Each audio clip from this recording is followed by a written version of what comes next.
Bonsoir chers amis, je suis particulièrement heureux de vous retrouver après la fête de la Tabaski et le petit repos qui va avec.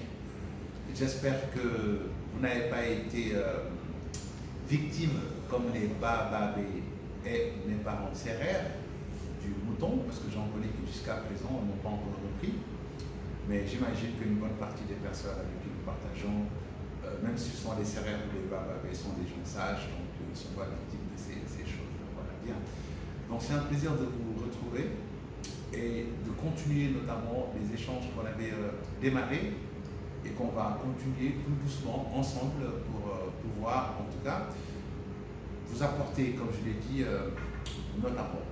Je voudrais déjà en amont remercier toutes ces personnes. Vraiment, il y a énormément de personnes qui nous ont appelés, qui nous ont envoyé des messages par Facebook, par WhatsApp, par SMS, etc.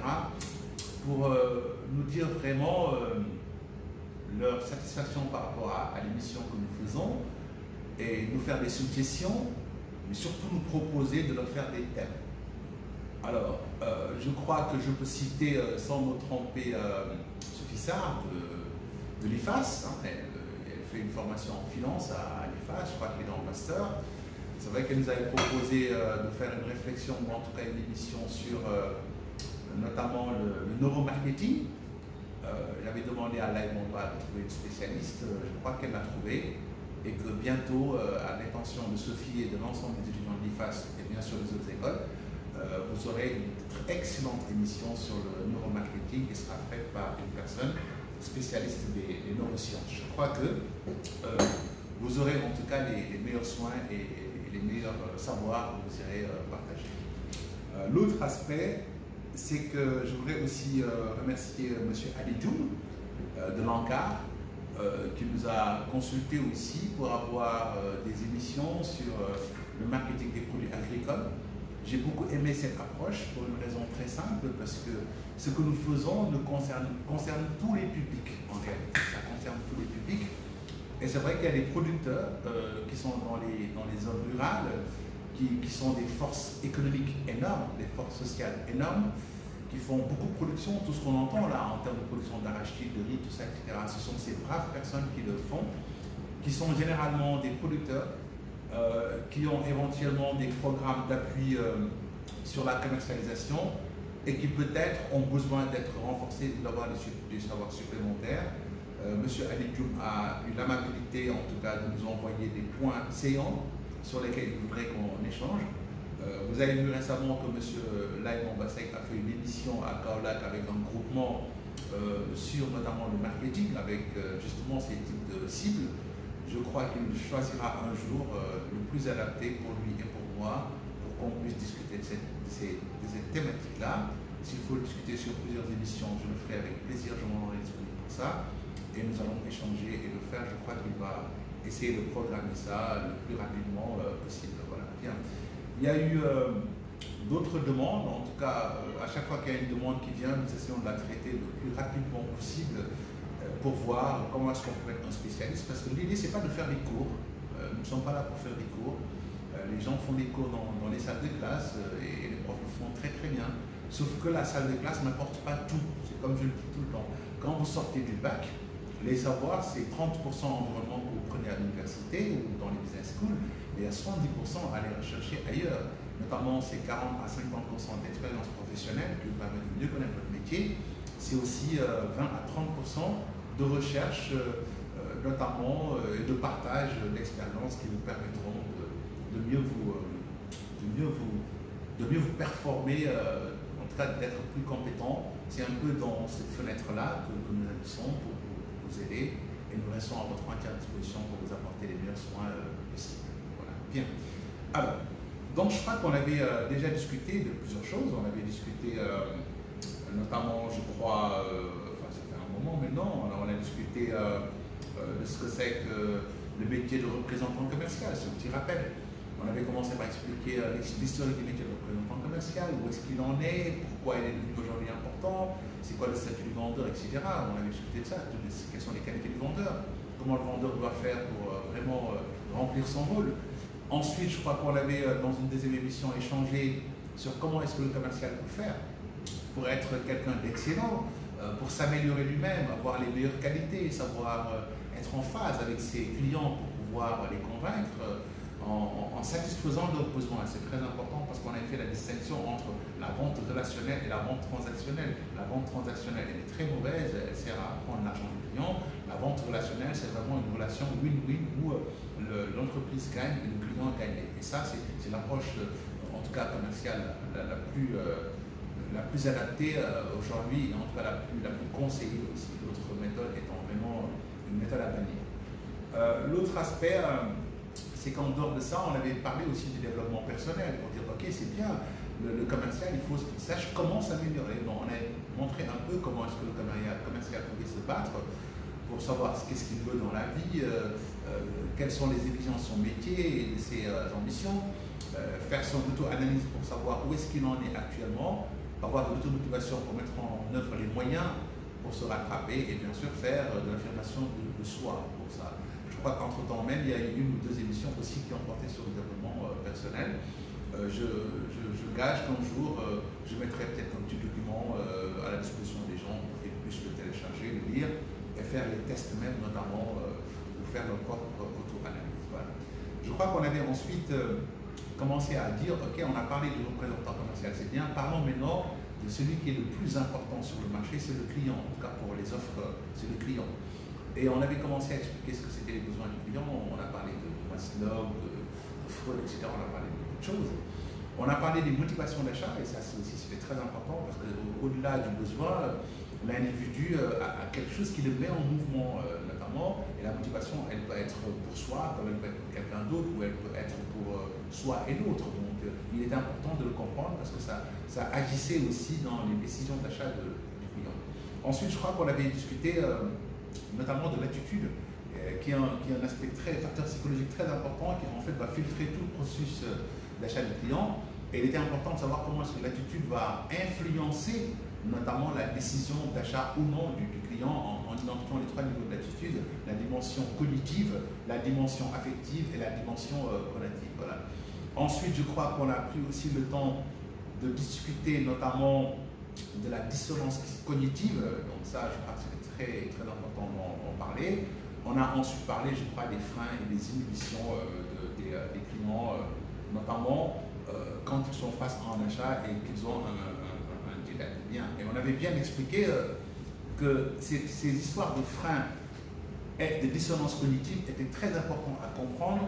Donc, ça va être important, on reviendra là-dessus dans la phase de négociation, parce que ça va faire l'objet notamment d'objections, que ces objections soient orales ou non. Mais j'avais dit que les objections orales, c'est 10-15% maximum. Le maximum, enfin, la plupart des objections ne sont pas du tout orales. C'est pourquoi garder le visuel va être très important pour décoder le ressenti et l'état d'esprit du client par rapport au discours qu'on lui tient. Ça, c'est très important. Ensuite, notamment, il était important de savoir, ou en tout cas de pouvoir décortiquer le client, qu'est-ce qu'il pense. Et quand on sent qu'il y a une objection et qu'on aille vers l'objection, il est important de savoir c'est quel type d'objection. On reviendra là-dessus. Est-ce que c'est un prétexte? Qu'est-ce que c'est, etc. pour traiter l'objection. Parce que j'avais dit que en négociation commerciale, il est nécessaire de lever toutes les objections du client pour vendre. Sinon, vous allez être face à deux situations. Soit le client va résister et ne pas acheter, différation d'achat ou ne pas acheter tout simplement. Ou tout simplement, le client va accepter sous la contrainte et ça va être du forcing. Et le forcing, c'est jamais bon parce que le client, il va acheter sans être totalement convaincu. Et après, vous allez voir que ça va vous coûter très cher. On reviendra plus tard, notamment en parlant de la négociation commerciale sur ça. On arrivera un jour sur la négociation commerciale. Bien. Alors, donc l'autre aspect qui vraiment va être très important aujourd'hui sur lequel on va discuter, ce sont les mobiles d'achat. Alors, les gens l'appellent de plusieurs manières, les mobiles d'achat, les motifs d'achat. C'est vrai que les termes se ressemblent, elles ne sont pas les mêmes. Certains parlent de motivation, mais en réalité, ce n'est pas des motivations techniquement parlant. Les motivations, c'est ce qui fait bouger le client. Les mobiles d'achat, maintenant, ce sont les critères de choix du client. C'est-à-dire quand on a besoin, qu'on veut vraiment acheter, etc., qu'on se dit maintenant, quelle est la marque que je veux acheter, quel est le produit que je veux acheter. ou si c'est un service, vers quelle agence, vers quelle en société est-ce que je dois aller, et dans cette société, par exemple, dans quelle agence est-ce que je vais aller pour faire mon achat. Donc ça, c'est des décisions vraiment, quand le client décide d'acheter, quand il prend la décision d'acheter, maintenant reste le comportement, c'est-à-dire la mise en œuvre. Le client se met en mouvement maintenant pour acheter. En ce moment, il va aussi avoir des filtres à travers lesquels il va décider du lieu d'achat ou de la marque à acheter, ou même quelquefois du produit à acheter. Ces facteurs sont très importants parce que c'est des facteurs très opérationnels qui vont être, en tout cas, dévoilés par le client lors de son interaction avec le vendeur ou avec le prestataire de service. Ça, c'est très important. Et il faut comprendre que l'achat, c'est une décision difficile. Parce que quand on achète, on choisit une marque en excluant beaucoup d'autres marques. On choisit une possibilité en excluant beaucoup d'autres possibilités. Et ça, c'est important vraiment de voir que donc le processus, les modules d'achat vont être déterminants parce que c'est un moment critique où vous allez comprendre, décoder et tenir le discours qui va amener le client à venir vers vous, ou bien vous ne comprenez pas, vous ne décodez pas et vous perdez les clients. Donc c'est des moments très, très petits. L'ensemble des spécialistes de la vente vous diront que beaucoup de vendeurs ont des problèmes souvent pour conclure les ventes, ou bien quelquefois même pour entrer, pour faire de l'approche client, parce qu'au début, dès le début, quelquefois, on n'arrive pas à décoder ces choses. Bien. Donc c'est ce que je voudrais, dont on discute sur ces petites minutes qu'on a ensemble, pour pouvoir partager avec vous. Voilà. Alors, bien sûr, on peut se dire quels sont les différents types de modules d'achat. C'est une question qu'on peut se poser. Les modules d'achat peuvent être énormes. On peut les citer de manière vulgaire, mais je veux dire, ça va être long. Dire, je peux aller quelque part parce que c'est mon ami, je peux aller quelque part parce que je les connais, je peux aller quelque part parce qu'ils ne coûtent pas cher. Moi, je préfère aller là où ça ne coûte pas cher, je préfère là où c'est plus proche, je préfère là où je préfère acheter là où je ne bouge pas. Ils vont tout préparer et me l'amener chez moi, etc. C'est ça, c'est mobile d'achat. C'est un peu des aspects capricieux du client dans son processus d'achat. Donc, certains spécialistes ont cherché à les regrouper, comme Maslow a fait pour les besoins. Certains spécialistes ont essayé à les regrouper et à utiliser, à créer en tout cas des termes mémotechniques pour faciliter la connaissance notamment de ces modules d'achat. Le terme mémotechnique le plus connu, en tout cas le plus utilisé, c'est le terme SONCA ou SONCAS. C'est comme vous voulez, c'est S-O-N-C-A-S. Certains disent SONCA, d'autres SONCAS, mais le plus important c'est de comprendre que c'est 6 modules d'achat. D'autres vont prendre ces mêmes motifs, ces mêmes mobiles, pour les transformer pour les présenter de différentes manières. On va avoir le Picasso, le biaison, le liaison, le sabon, etc. Tout ça, c'est des termes mémotechniques pour refléter en réalité ce qu'on appelle les modules d'achat. On va essayer de rester en tout cas dans le domaine commun. Et dans le domaine commun, l'approche la plus utilisée, c'est l'approche SONCA. Vraiment, c'est exactement la même approche que les utilisée. Bien. Alors, l'approche SONCA suggère que le client, quand il va décider d'acheter, il va notamment utiliser des repères pour dire quelle est la marque, le produit, l'agence, ou en tout cas l'enseigne, ou le lieu d'achat. Et pour faire cette décision-là, pour prendre cette décision afin de réaliser son achat, le client va notamment s'appuyer sur un ou plusieurs des 6 motifs ou mobiles d'achat. Ces mobiles d'achat, c'est d'abord un mobile de sécurité. Le client peut acheter parce que, notamment, il a réellement peur, ou en tout cas, il a des appréhensions, et il va se dire, puisque j'ai des appréhensions, parce que la dernière fois j'ai mal acheté, cette fois-ci je vais essayer de voir là où est-ce que je peux acheter en étant sûr que je vais faire un bon achat. Bien sûr, la sécurité peut porter sur autre chose, le produit, etc. On reviendra là-dessus tout à l'heure. Ensuite, le deuxième mobile d'achat, ça va être l'orgueil. Le client pour vouloir se mettre en évidence, notamment, vouloir se distinguer. Et ça va être quelque chose qu'on va percevoir comme étant un orgueil, et ça peut être un motif d'achat. Le client peut aller là où on le met en évidence, là où il a de la reconnaissance. L'autre motif d'achat, c'est la nouveauté. Le client peut être tenté de dire, ok, chaque jour je mange des pizzas, aujourd'hui j'ai envie de manger autre chose, pourquoi pas un kebab, je ne sais pas moi, pourquoi pas des spaghettis bolognaises, pourquoi pas un bon yassa, etc. ils peuvent avoir envie d'une nouveauté, tout simplement. Quelquefois, ça peut être le confort, où le client va dire j'ai vraiment pas envie de faire d'efforts, j'ai envie d'être dans le confort. Voilà.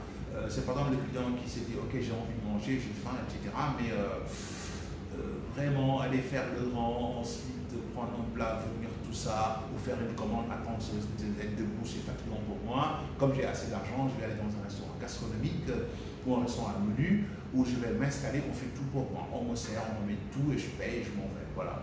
Il y a d'autres exemples. Hein.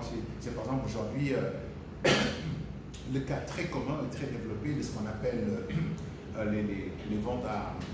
Comment on appelle ça encore, les ventes qui sont faites à partir de livraison, notamment à domicile. Aujourd'hui, vous avez vu que la plupart des restaurateurs, des trucs comme ça, font de la livraison à domicile parce que les gens qui veulent être livrés, c'est des gens qui ne veulent pas faire d'efforts pour notamment aller prendre le produit. Ils ne veulent pas faire d'efforts pour ça. Et ils sont prêts à payer notamment pour avoir le confort d'être servi à la maison. D'accord ?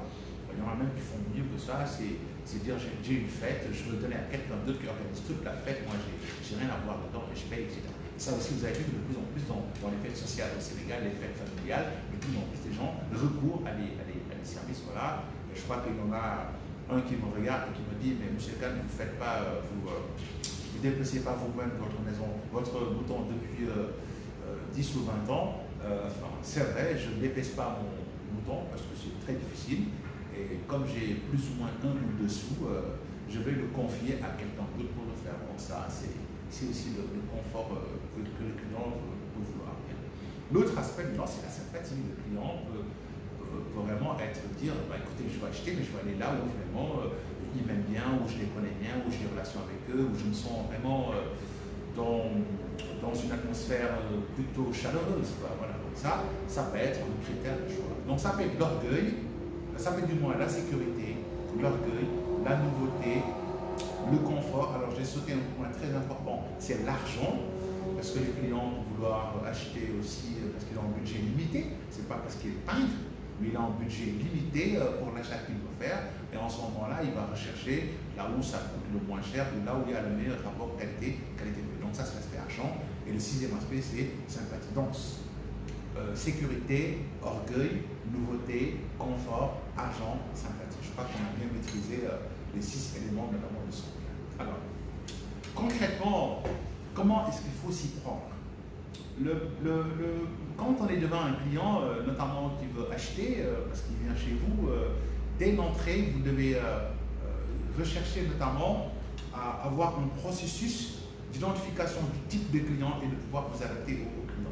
Donc l'approche pour pouvoir sécuriser le client, ou en tout cas mettre le client dans les meilleures conditions pour qu'il puisse faire l'achat chez vous et qu'il ait envie de le faire d'ailleurs, il faut comprendre que la première étape, c'est chercher à repérer le profil du client. C'est-à-dire dans les 6 profils dont on vient de parler, sécurité, orgueil, nouveauté, confort, argent, sympathie, les clients que j'ai en face de moi se trouvent dans quelle catégorie? Donc il faut repérer le client. Pour repérer le client, on va recourir à 2 choses importantes. La première chose, et la chose la plus importante d'ailleurs, c'est le vocabulaire du client. Le vocabulaire utilisé par le client rend compte de son état d'esprit, rend compte de sa psychologie, rend compte de ce qu'il veut en réalité. Donc en décodant ce qu'il dit, on peut en fait comprendre quel type il est, quel est l'essence, en tout cas le principal motif qui l'amène à vouloir acheter un produit, et on va s'adapter. D'accord ? Bien sûr, 3e étape, donc repérer le profil du client, est-ce qu'il est sécurité, orgueil, etc. Comment le repérer? 2 choses, son vocabulaire et son attitude, c'est les 2. C'est ce qu'il dit et ce qu'il ne dit pas. Donc c'est son vocabulaire, de lui dire les choses, mais sa gestuelle, sa manière de marcher, de bouger, ses gestes, etc., sa mimique, tout ça renseigne aussi sur le type de client. Donc, on identifie à partir du vocabulaire et notamment de l'attitude. Et ça, après avoir identifié maintenant, on va aller vers la 3e étape, c'est-à-dire s'adapter au client. J'en ai traité sur toutes mes vidéos quasiment. C'est nécessaire, vraiment, et c'est pour ceux qui connaissent l'étymologie du français, il est nécessaire, indispensable, incontournable, impérieux de s'adapter au client. Ça ne sert à rien de faire l'effort de connaître le client et de dire, ben, lui, je m'en fous de comme il est, ou bien il n'a qu'à s'adapter à moi, ou bien il n'est pas différent des autres, c'est quelqu'un comme les autres, il n'a pas le droit à quelque chose de spécial. Non, le client est toujours spécial quand il se comporte comme un roi. Hein? J'ai dit qu'un client qui demande ce à quoi il n'a pas droit, ou le client qui commence à être vulgaire, il n'est plus un roi. Ça, il faut bien comprendre. Mais un client qui n'est pas dans ça, il est un client qui est un roi. Et le roi, ben, il a la priorité parce que c'est le roi qui lui permet d'avoir de quoi avoir les revenus. Ça, je le dis tout le temps, je le répète, je le répéterai autant de fois qu'il faut pour qu'on comprenne c'est quoi un client. Alors, donc, le premier profil, c'est le profil sécurité. Le profil sécurité, c'est un profil qui se caractérise par le fait que le client a peur de se tromper, il a peur notamment de la nouveauté, il a peur notamment de ne pas comprendre ce que vous lui proposez, il a peur de se tromper de marchandises, il a peur que les problèmes qu'il a eu dans le passé sur par exemple des promesses qu'on lui a faites de maintenance, etc. et tout, puissent se répéter. Donc c'est un client qui a une peur. La peur peut être réelle ou supposée. Hein, donc ça, il faut bien le comprendre. Un client peut avoir eu un parcours d'achat dans le passé, ok, où il va acheter par exemple des ordinateurs, on lui dit ok, l'ordinateur est sous garantie 24 mois, il l'achète, c'est cher, il est très content et tout. Ensuite il a des bobos, il va chez son fournisseur qui lui dit bah, écoutez monsieur, ça n'entre pas dans la garantie, etc. Parce que par exemple, le client va être fâché, il va se dire mais c'est pas possible, j'ai payé plus cher en ayant une garantie, et là je reviens, vous me dites que c'est pas dans la garantie. Et c'est là qu'on va lui sortir des papiers pour lui dire regardez monsieur le contrat, alors qu'il n'avait pas lu le contrat. Et il va avoir peur en se disant, s'il veut acheter un ordinateur, c'est légitime qu'il ait peur en se disant, je vais aller chez, excusez-moi de siffler, je vais aller acheter un ordinateur, est-ce qu'ils ne vont pas faire comme la dernière fois? Voilà. Et ça, c'est une peur qui est une peur justifiée. Voilà. Et il y a des gens aussi qui se disent, dans le passé, j'ai essayé d'acheter des produits nouveaux, mais à chaque fois que j'achète un produit nouveau, je ne m'en sors pas. Soit parce que je ne sais pas l'utiliser, soit parce que je ne l'utilise pas à 100%, soit parce que je me trompe en me le vendant plus cher, etc. Il a eu des problèmes avec les nouveautés. Et il va commencer à avoir peur des nouveautés. Donc c'est quelqu'un qui naturellement va être freiné en se disant « Non, mon frère, vraiment tout ça c'est très beau, mais ça je connais, laisse-moi prendre ce que je sais, etc. » Ça vous l'entendez tous les jours. Donc c'est une crainte en réalité. Alors, ces craintes-là, et Dieu sait qu'il y en a beaucoup, les craintes ne sont pas insurmontables. Il faut comprendre que chez le client, rien n'est insurmontable. Sauf si on est dans le cas d'un facteur de non-consommation absolue. J'en ai parlé la dernière fois. La non-consommation absolue, c'est un facteur objectif qui est un obstacle à la consommation d'un produit. Je prends un exemple très simple, j'en ai donné la dernière fois, mais je vais reprendre ça quand même. Un client à qui son médecin dit ne consommez pas d'alcool, de grâce, ne lui donnez pas un produit alcoolisé. Hein? Si ces bonnes bananes là, flambées au gin ou je ne sais pas quels trucs qui sont très bons, écoutez monsieur, il y a un peu d'alcool. Non, ne lui dites pas qu'il y a un peu d'alcool. Si vous dites mon médecin me l'interdit, n'insistez pas. Très bon, ça c'est très important. Si l'individu dit écoutez monsieur, moi je suis musulman, je ne prends pas de porc, de viande de porc, ne lui dites pas écoutez monsieur, c'est juste des petits lardons, ça va, etc. Non. Dites-lui, ok monsieur, on respecte votre conviction, on va proposer autre chose, etc. Dans les cas comme ça, c'est toujours insurmontable. N'essayez pas en tout cas de surmonter, sinon vous allez porter préjudice au client et à l'entreprise et ça rompt la relation de confiance. Par contre, si notamment la peur du client, en tout cas les appréhensions du client sont les appréhensions relatives, notamment s'il y a des choses qui sont vraiment très subjectives, qui n'ont pas de fondement objectif, on peut quand même les surmonter. Il n'y a rien d'insurmontable dans le monde, ça, il faut très bien comprendre. Voilà. C'est pourquoi il ne faut pas se dire, ce client, c'est pas possible, il ne va pas acheter, ça n'ira pas, comme il a déjà eu des problèmes dans le passé, bon, il ne va jamais nous croire, etc. Non, il peut vous croire, ça dépend de vous. Ça dépend de vous. Ça dépend de votre capacité à comprendre pourquoi il a eu des problèmes dans le passé et comment est-ce que je peux lui apporter des très très bonnes solutions qui vont le rassurer. Voilà. Bien. Donc souvent, le client va exprimer en réalité cette peur. Et vous entendrez dans son vocabulaire, je crains que, je ne pense pas que, vous dites toute la même chose, en tout cas la dernière fois ils m'ont leurré, j'ai essayé une fois mais ça n'a pas marché. Ça c'est des mots que quand un client débite ça ça veut dire que le client a soit vécu des expériences difficiles pour lui, soit on lui a raconté des expériences pour lesquelles il se dit « Waouh, j'ai pas envie de vivre ça moi aussi », soit il se dit tout simplement « Je ne connais pas du tout, est-ce que je ne risque pas de me tromper ?» Donc ça, c'est les craintes que les clients doivent avoir. Et je voudrais aussi rappeler à votre attention de ne pas sous-estimer le marketing viral, notamment sur les réseaux sociaux. Parce que malheureusement aussi, beaucoup de nos concitoyens du monde, d'ailleurs pas seulement les Sénégalais, reprennent sans vérification des informations qui n'ont généralement aucun fondement. Aucun fondement. Quelquefois, c'est oui, il y a tel produit que j'ai trouvé, il est périmé, tel produit il n'est pas bon, tel produit j'ai utilisé, regardez ce que ça m'a fait. Ou bien, quelqu'un prend une photo qui vient de je ne sais où, il le sort de son contexte et il le met sur Facebook. Et généralement, les clients, en voyant ça sur Facebook, ils y croient. En disant, j'ai vu la photo, je connais peut-être la personne qui l'a publiée, ou bien ça a été partagé plusieurs fois sur Facebook, donc c'est vrai. Alors que quelquefois, l'information est fausse. Vous avez vu qu'aujourd'hui, on parle beaucoup des fake news, mais on va même plus loin en parlant de deepfake. Ça, c'est très important. Parce que dans la réalité, et ça porte préjudice aussi non seulement aux entreprises, mais aussi aux clients, c'est que la rumeur est un outil de guerre commerciale. Pas de guerre commerciale simplement, mais c'est un outil de la stratégie. La rumeur fait partie de la stratégie. Quand je veux faire tomber un concurrent ou quand je veux lui porter préjudice, il s'agit tout simplement de créer une rumeur. Et quand je crée une rumeur, le plus important, ce n'est pas la rumeur elle-même, mais ça va être le véhicule de la rumeur. Okay? Avant, c'était très compliqué parce qu'il fallait utiliser ce qu'on appelle des leaders d'opinion pour faire véhiculer la rumeur et faire mal aux clients. C'est-à-dire, c'est par exemple utiliser un journaliste spécialisé ou en tout cas un journaliste crédible et lui faire écrire un article. Peut-être que lui, il écrit même sans savoir, il écrit, quand ça sort, on va dire « Ah, c'est sorti au soleil, donc c'est certainement vrai ». Ça, avant, c'était comme ça. Je crois que ça continue aussi. Ou bien, on utilise un leader d'opinion.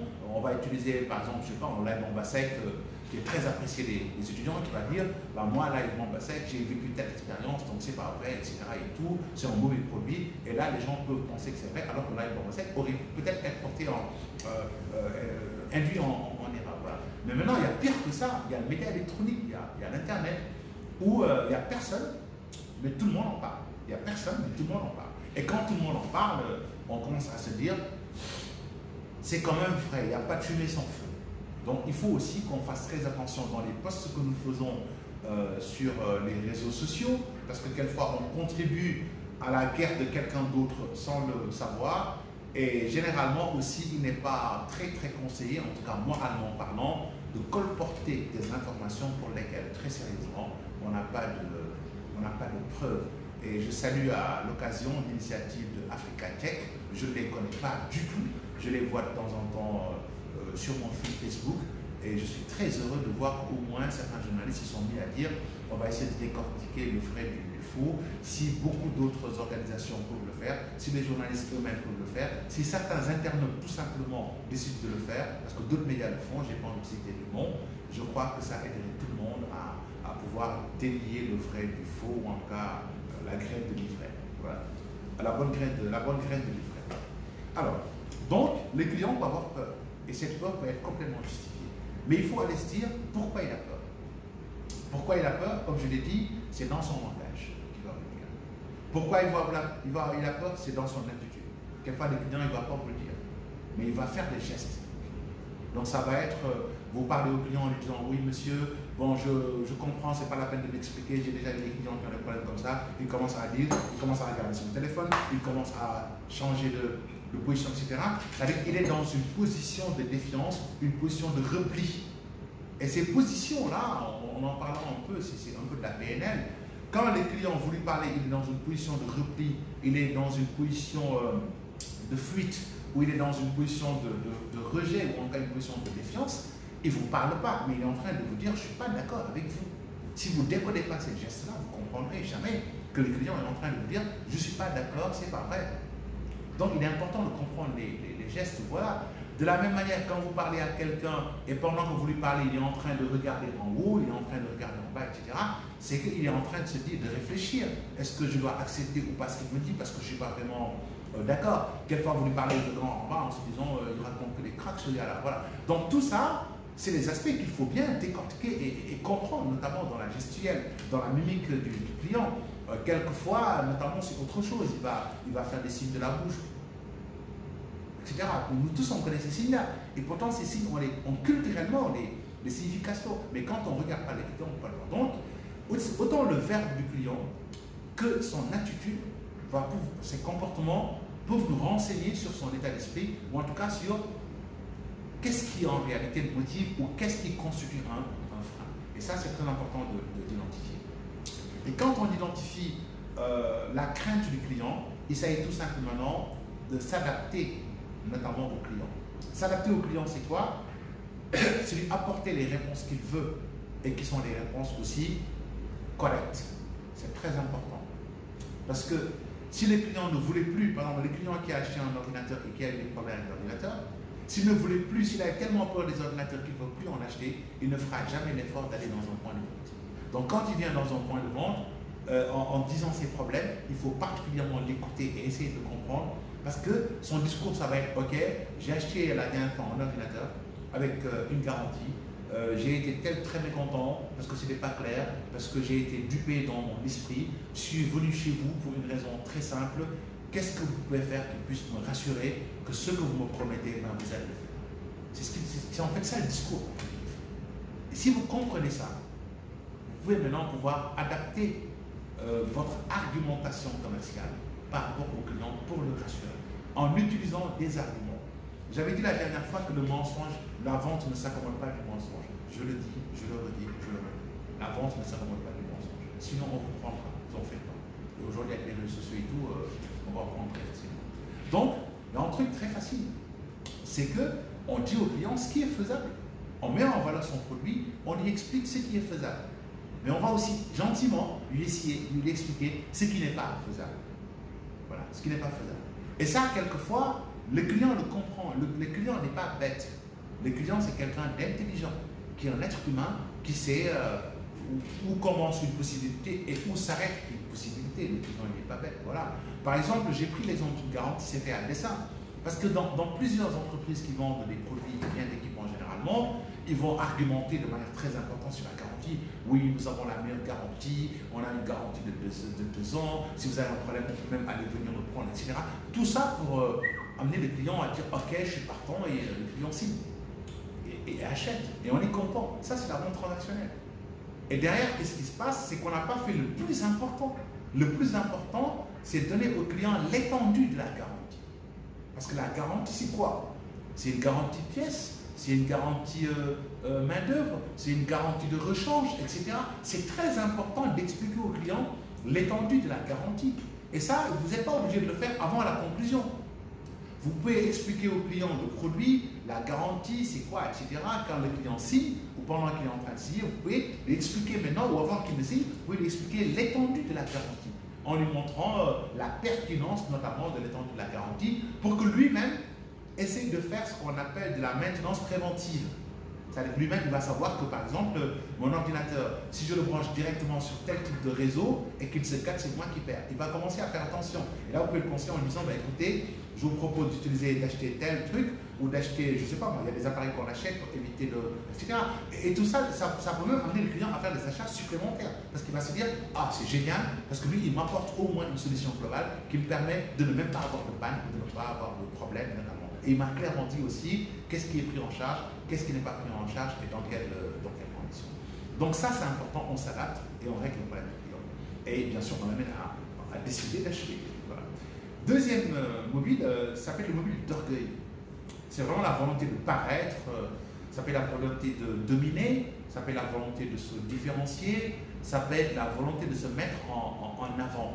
Et aujourd'hui, je crois qu'il y avait une étude d'un institut de recherche en marketing sur les comportements américains. Cet institut avait déjà, en 1999, sorti une étude pour montrer que un des besoins les plus importants aujourd'hui dans le monde, enfin deux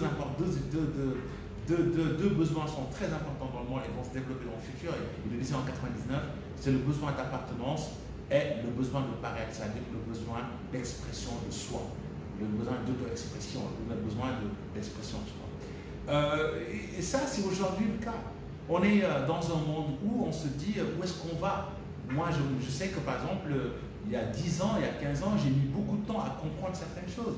Par exemple, je vois des gens qui, c'est vrai qu'il n'y avait pas Facebook en ce temps-là, en cas c'est pas très développé, des gens par exemple qui passaient leur temps à appeler à la radio pour dire à l'animateur, reconnais-moi, prends mon nom, fais-moi des dédicaces, etc. Et je me disais, mais qu'est-ce qu'il y a dans cette affaire?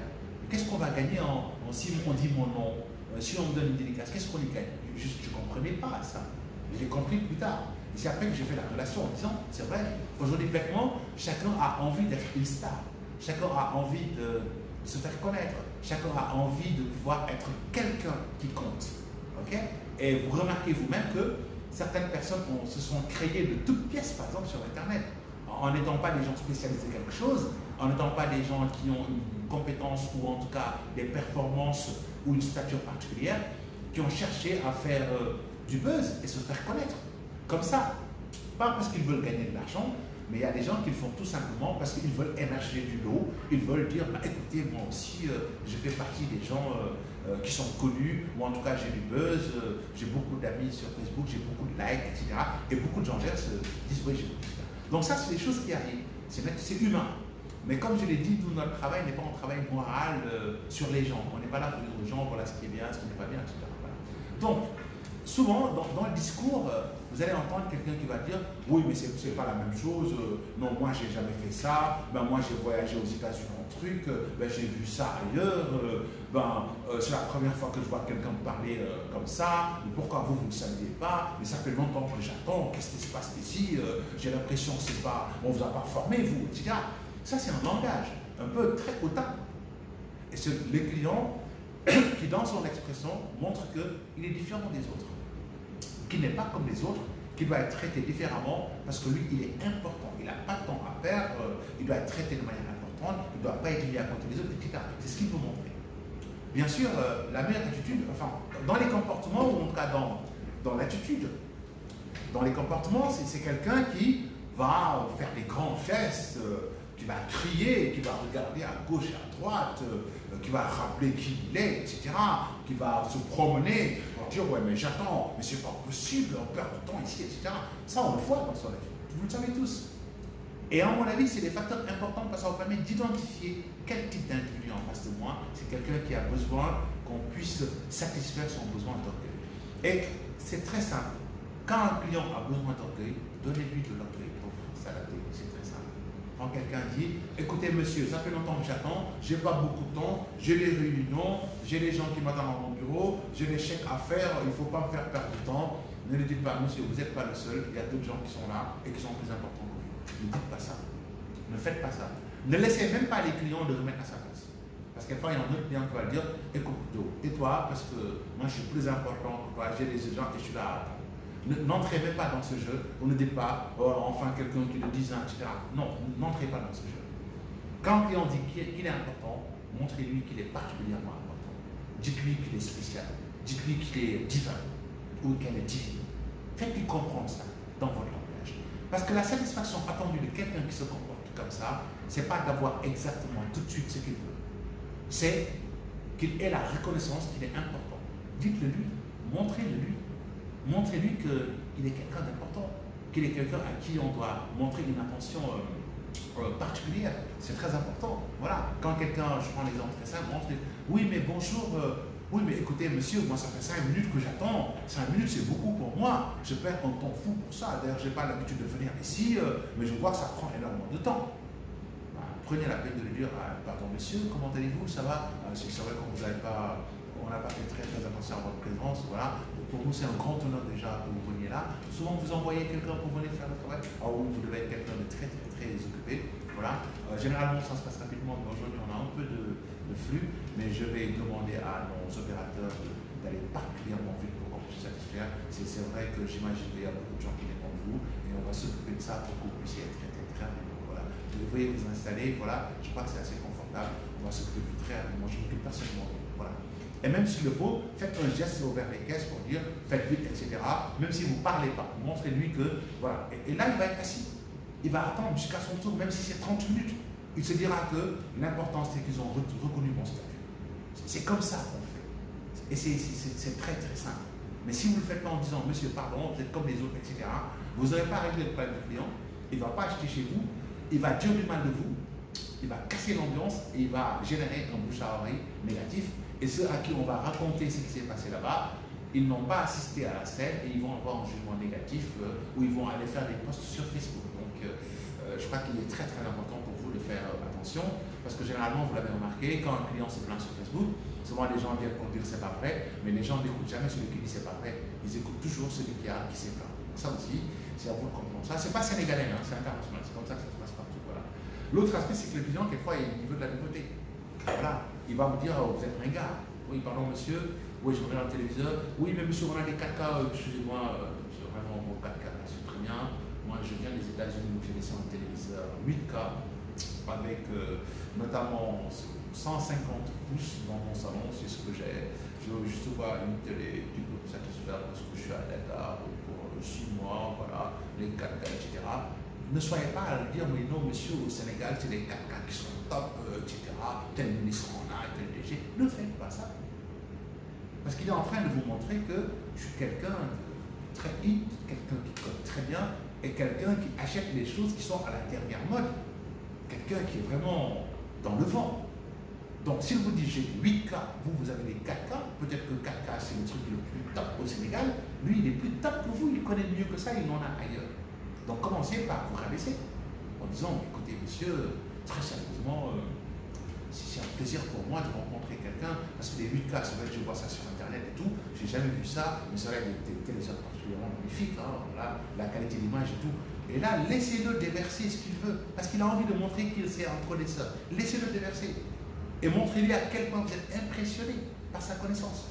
Et quand il aura fini, vous lui dites, bah, écoutez monsieur, très sérieusement, j'espère que ça viendra bientôt au Sénégal, parce que nous, justement, à chaque fois qu'il y a une nouveauté au Sénégal, nous sommes les premiers à les acheter.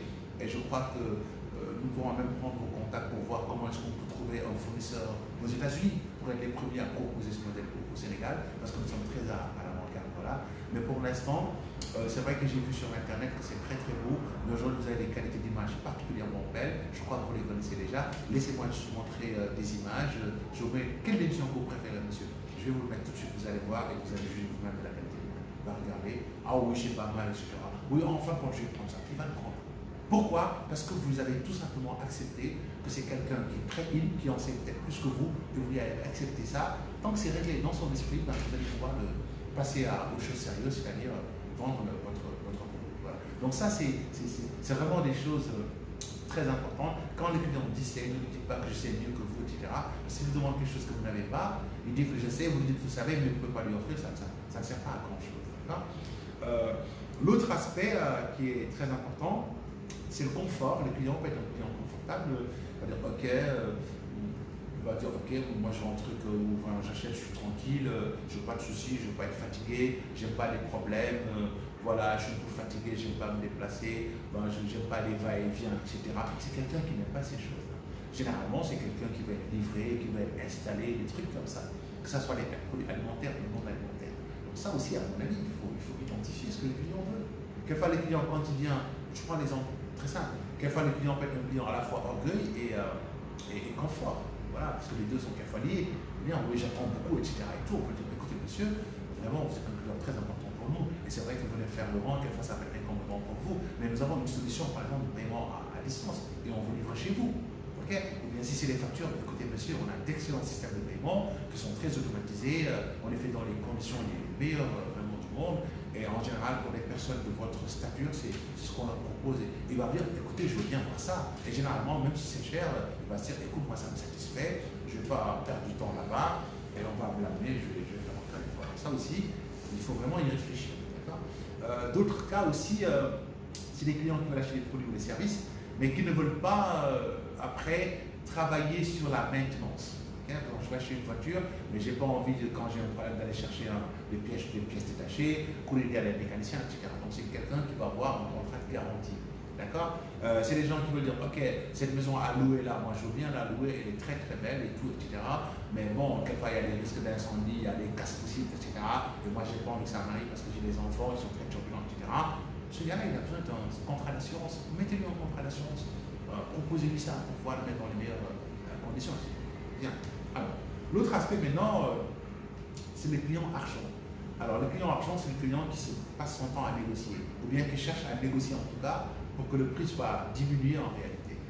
Là aussi, c'est pas parce que le client est peintre. Souvent, on va dire, oui, mais monsieur Tel, il fait du wakhalé tout le temps, il est toujours en train de marchander, c'est quelqu'un de peintre, quelqu'un comme lui, 1000 francs seulement, il négocie, etc. et tout. Non, il ne faut pas penser que je négocie parce que je suis peintre. Non. Celui qui négocie, c'est quelqu'un qui veut optimiser son achat. Il peut vouloir optimiser son achat pour une raison très simple, parce que son budget est limité. Okay? Si je sors, par exemple, j'ai faim, je veux aller manger dans un hamburger, j'ai que 1000 francs dans ma poche, je vais acheter un hamburger, je demande, on me dit, monsieur, le hamburger le moins cher, c'est 1000 francs, mais on a des hamburgers gagnants, je dis, ok, je vais acheter le moins cher. Quelquefois, le vendeur va dire, oui, non, mais monsieur, vous savez, on a d'autres hamburgers gagnants. Pourquoi me parler des autres hamburgers alors que je vous ai dit que mon budget, c'est 1000 francs? Je sors mon calepin, je me dis, j'ai que 1000 francs, pourquoi me parler de ce qui coûte plus de 1000 francs? À la limite, même, c'est insultant, quoi. Et quelquefois, les clients peuvent dire, ok, écoutez, monsieur, pardon, merci, il s'en va chercher ailleurs. Parce qu'il a faim, il n'a que 1000 francs, il n'a pas la possibilité d'aller chercher de l'argent pour compléter et acheter, il n'a pas d'autres moyens de paiement, il n'a pas ce Orange Money, tout ça. Il vous dit, j'ai que 1000 francs, j'ai un produit à 1000 francs, et vous lui parlez de produit à 1500, à 2000 francs. Ça, beaucoup de vendeurs le font. Je me demande, mais c'est un gros problème, ça aussi. Okay? Quand les clients vous montrent sincèrement que son budget c'est 1000 francs, travaillez à lui trouver une solution à 1000 francs. Si ce n'est pas possible, vous lui montrez qu'il y a d'autres possibilités de solutions et qu'il est possible que s'il revienne, qu'il puisse acheter à ce prix-là, ou bien s'il veut accéder à des conditions de paiement ou à un financement, que vous pouvez l'accompagner dans le processus de financement de son achat, des trucs comme ça. Mais vraiment, j'ai 1000 francs, vous me dites non, achetez plutôt 2000 ou 5000 parce que vous avez certainement de l'argent. Quelquefois, ça peut être insultant et je voudrais vraiment que les vendeurs ils fassent attention. Ce n'est pas de la classe. Hein. Les gens pensent que c'est de la tchatch, ce n'est pas de la classe hein, en matière commerciale. L'autre aspect, notamment dans les clients achats, les clients peuvent avoir de l'argent et se dire ils veulent un meilleur rapport qualité-prix. Si je vais par exemple dans les hamburgers dans mon quartier, ils vendent à 1000 francs, je vais dans un autre quartier, ils me disent oui mais non, c'est comme monsieur ici, bon, les hamburgers c'est à 1100 francs, je vais négocier. Parce que dans ma tête, à moi, un hamburger de ce type que vous me vendez, qui est le même que celui que j'achète dans mon quartier, ben, il coûte 1000 francs. Donc je vais négocier pour arriver à 1000 francs parce que je me dis dans ma tête que si je l'achète à plus de 1000 francs, c'est que je me fais arnaquer parce que j'ai le même produit chez moi ou dans mon quartier qui coûte 1000 francs. Donc il peut être tenté de négocier parce qu'il veut optimiser son achat. Ça aussi, c'est des facteurs à comprendre. Et dans la manière de parler, le client va vous dire, écoutez, faites un effort, soyez gentil, écoutez, moi j'achète à 1000 francs là-bas, etc. Si vous comprenez ces choses-là, vous pourrez avoir maintenant la meilleure solution pour lui dire, voilà, en expliquant par exemple, voilà, c'est un truc nouveau, voilà, vous pouvez jouer sur sa sensibilité, en disant que c'est les jeunes qui sont en train de mettre en place une entreprise, etc. Vous pouvez aussi lui montrer que vous avez des infrastructures qui sont différentes des autres et qui nécessitent par exemple des charges, enfin, je sais pas, trouver le moyen de lui montrer que les 100 francs supplémentaires là sont justifiés. Il peut dans ce cas vous dire, ok, dans ce cas, je consens à payer 1100 francs, 100 francs de plus, voilà. Mais si vous n'arrivez pas à le convaincre en lui disant simplement, monsieur, ici, tout le monde vient acheter à 1100 francs et vous êtes le seul à négocier, ça peut le frustrer, il peut aller voir ailleurs et dire du mal de vous aussi. Voilà, bien. L'autre point, c'est la sympathie. Là aussi, c'est un aspect très très important dans les modules d'achat, parce que les Sénégalais sont extrêmement émotifs. Ils sont émotifs. Ils sont émotionnels et émotifs. Hein. Je crois que quand Senghor disait que l'émotion est nègre et la raison est hélène, beaucoup de gens sont pleins de ce qu'il a dit, mais je trouve qu'on a rarement entendu un auteur de sa dimension dire une chose particulièrement aussi vraie. Parce que je crois que Senghor connaissait très très bien l'homo sénégalensis, même si littérairement parlant, je suis très fanat de Senghor, pas trop d'ailleurs, mais dans l'aspect politique, ses idéologies, on est très éloigné. Hein. Mais c'est quelqu'un pour qui j'ai un très très grand respect, comme toutes ces grandes personnes qui font la fierté du Sénégal et qui ont porté le nom du Sénégal partout. Donc, grand respect à Senghor. Et cette assertion-là, à mon avis, je la trouve particulièrement vraie. Voilà. Aujourd'hui, beaucoup de Sénégalais achètent par feeling. Je t'aime ou je t'aime pas. J'aime ces gens-là ou je ne les aime pas. Quelquefois, vous vous comportez très bien avec un client, c'est terminé. Il va dire, la personne-là, elle est très sympathique, elle est géniale, elle est joviale. Rien que pour lui faire plaisir, je vais revenir. Et ça, c'est très important. C'est pourquoi maintenant, quand le client arrive, il va dire oui, bonjour monsieur, oui, alors où est Ndeye Fatou? Ah, Ndeye Fatou n'est pas là. Hein. Ah bon, alors, elle ne travaille plus ici? Ah non, non, non, elle est malade. Mais monsieur, vous voulez acheter quoi? Ça pose un problème. Quand il vous demande Ndeye Fatou particulièrement, ce n'est pas parce qu'il est amoureux de Ndeye Fatou, mais c'est parce qu'il a été très heureux de l'expérience d'achat vécue avec Dave Fatou et qu'il en a gardé un ressenti positif qui a agi sur ses émotions notamment. Il va en avoir un sentiment positif qui va faire que quand il vient, il va dire j'ai envie de reverser, etc. C'est pourquoi on va lui dire ah, monsieur, vraiment, Dave Fatou n'est pas là. Je comprends très bien qu'on parle de Dave Fatou, c'est l'une des personnes les plus abondantes et les plus gentilles chez nous. Ça va, tout le monde est gentil, mais elle est particulièrement spéciale. Voilà. Et le monsieur va commencer à dire ah, vous aussi, vous êtes très gentil. Et vous créez une relation avec lui, ce qui fait que demain, il ne demandera pas Dave Fatou. Il va se dire voilà une autre personne gentille. Et il va penser que tout le monde, vous êtes tous gentils et il reviendra tout le temps. Donc, ça, c'est des choses particulièrement importantes à prendre en considération. Voilà. C'est aussi l'individu qui vient et qui se dit bon, je ne les connais pas, mais je vais essayer de trouver des repères. Il va dire moi, je suis Diop. Je vais essayer de voir est-ce que ces gens sont gentils ou pas. Et ça va commencer à être bonjour, comment allez-vous, et la famille, etc. Et tout. Quand quelqu'un fait beaucoup de salutations, c'est quelqu'un qui cherche les repères, quelqu'un qui cherche un lien commun entre vous et lui. Donc ne l'interrompez pas pour dire monsieur, pardon, très sérieusement, tout va très bien, il fait pas chaud, il fait frais, la famille, tout va bien, dites-moi ce que vous voulez, monsieur. Non, ça se fait pas. C'est quelqu'un qui veut créer un lien entre vous. Ça va être vraiment, ah monsieur, vraiment, vous êtes très gentil.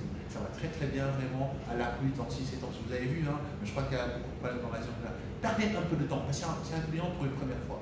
Et il veut se rassurer. Et là, il va me dire, ah vraiment, parce que moi, vous ressemblez beaucoup à Mohamed Diop, là, mon grand-père, vous n'êtes pas de la famille Diop, dites-lui que si. Ok, dites-lui, ah oui, c'est vrai que je m'appelle Mohamed Diaye, parce que mon nom est là, mais j'ai des parents Diop.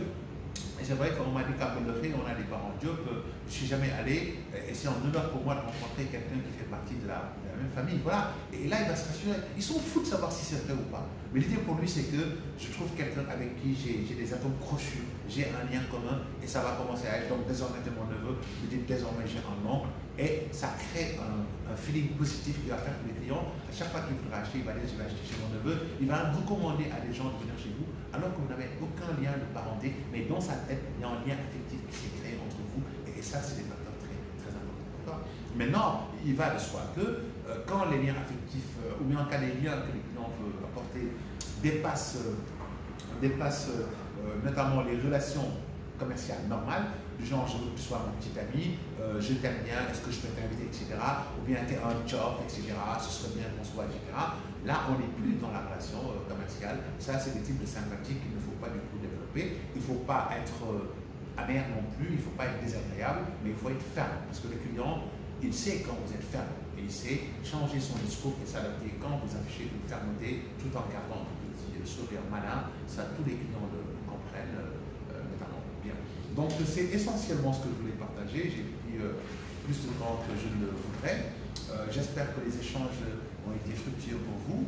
Nous restons comme à l'accoutumée à l'écoute de vos suggestions, de vos recommandations, de vos critiques constructives, de ce que vous nous proposez comme thème. Et voilà, c'est comme je le dis tout le temps, quand je dis faites-moi des critiques, faites-moi des recommandations, faites-moi des suggestions, c'est pas de la modestie, c'est pas de l'humilité, pas de la modestie, c'est de l'humilité.